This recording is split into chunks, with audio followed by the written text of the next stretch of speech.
What's good, YouTube? DM here with the DM Network. And today, y'all, I want to talk about the marketing. Yes, the marketing for Dragon Ball Z Kakarot. Before we get into all of that, y'all know the routine. These are the social media platforms. You can follow me on all of these. Also, join it over 9,000 Hype Squad by clicking the subscribe button and click the bell icon. Now, YouTube has changed the bell icon. You can either turn on some notifications or you can turn on all notifications. Hopefully you would turn on all notifications because I even post in the community tab just so you don't miss an upload. But anyway, on with the video. We didn't get nothing from the anime convention.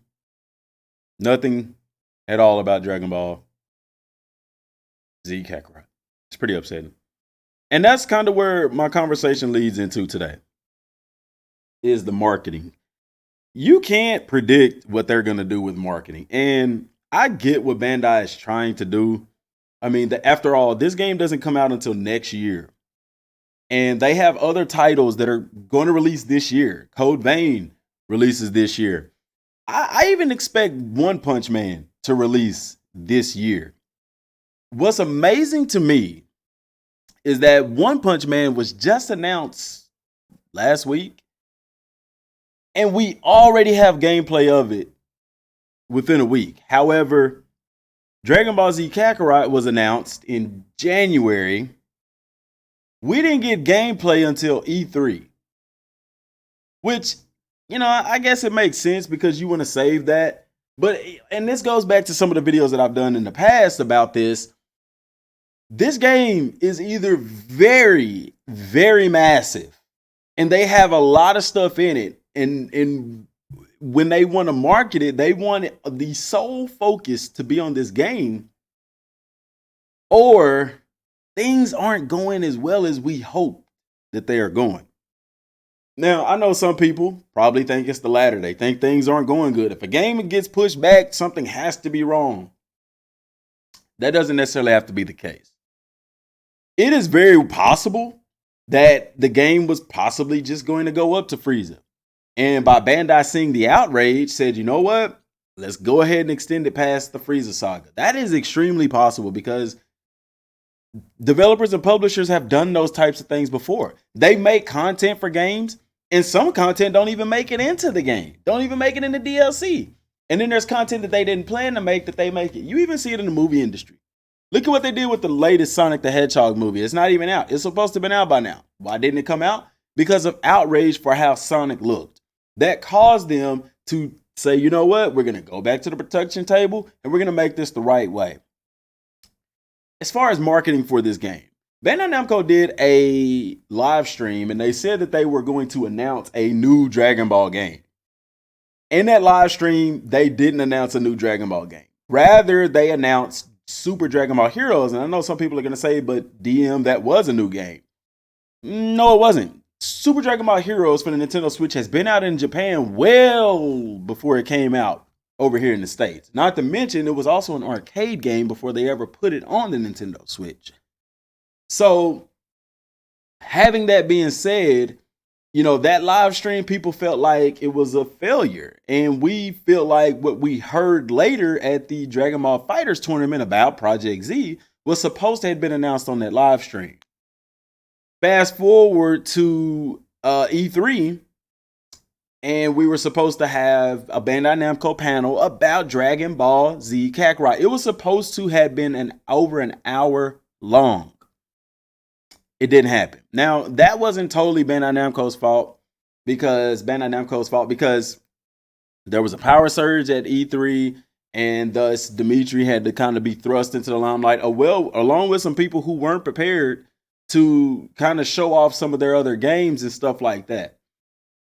Then, a couple days before the Japan Expo right here, Anime Expo, it turns out that they did I think the video was maybe like 3 minutes long. It was like a 3-minute long video about, it was a 3-minute long video with them talking to the developers in which we didn't get any new information. Now, some people try to turn around and say that, oh, well, at the end, Dimitri said that it'll be more than just Dragon Ball Z. And to debunk that, and he even came out and said it, that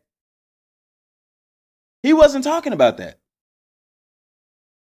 he was talking about other things as far as like side quests and the lore type missions and things of that nature. So, people and then like now, I guess with me, it just seems that the Anime Expo should have been something that should have been monumental, in announcing something about Dragon Ball Z Kakarot, but they didn't do that.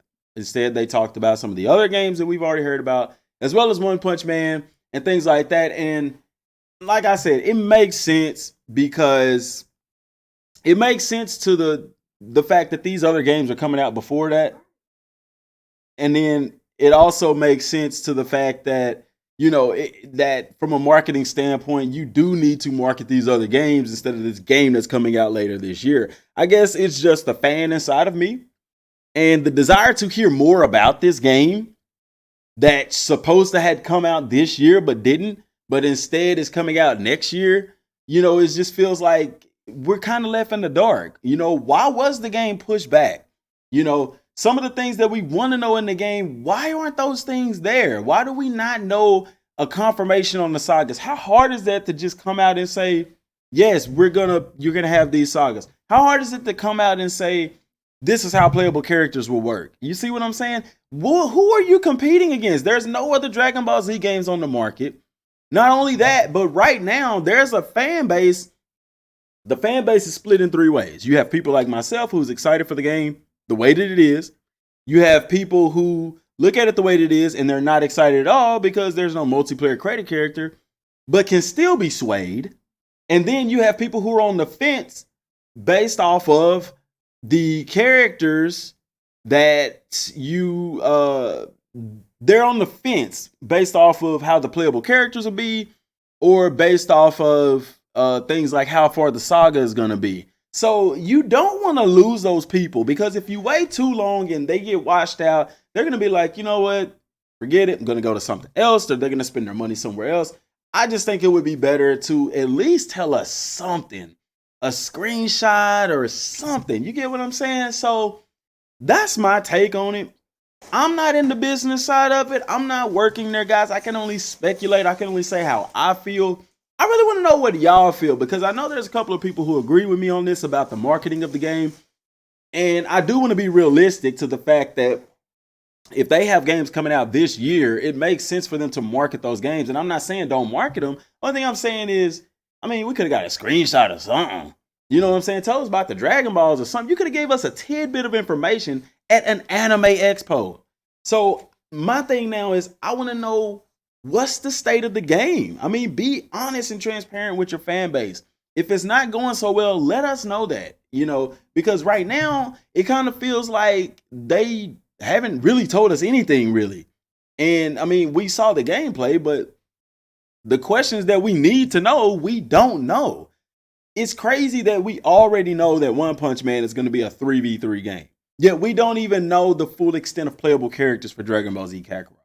But what I feel like is going to happen is they're going to devote some time to really punch this game as far as marketing it. Now, the problem is you don't have many opportunities as far as world events to get this out to a giant number of people.